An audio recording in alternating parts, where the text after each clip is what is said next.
nerds run the biggest companies in the world today, why were they losers in pop culture for so long? A lot of times, pop culture defines how power is perceived in the society and in general. And I find it very interesting that the evolution of the nerd is also evolution of how power was seen in the past maybe 25 to 35 years. And I have a little nice table to show you what I mean. So I've divided this down into 4 main phases, right? So here's where I think it starts, okay? Before the 90s, the nerd was seen as a loser. It was an insult, and the jock was the hero, someone who's physically powerful. Where the transition actually started, in my opinion, is between the early 90s and the mid 90s, where the nerd became the underdog and the evolution naturally became the nerd into the sidekick, like Jurassic Park. So intelligence was given importance, but it was not the most important thing. It didn't make it the most powerful. But this is where it becomes interesting, okay?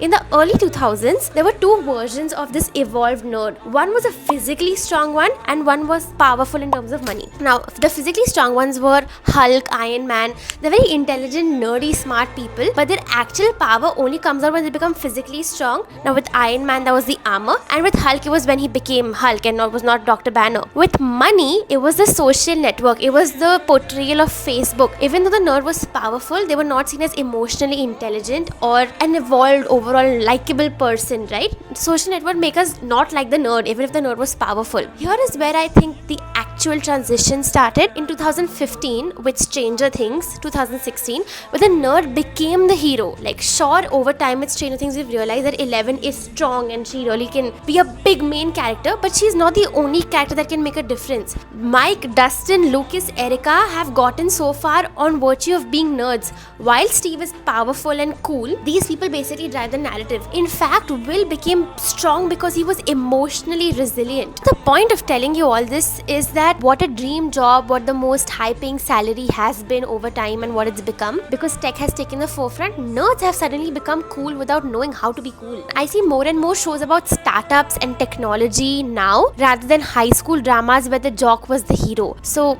what do you guys think? Has the evolution of the nerd in pop culture actually shown us a mirror into how we see power in society?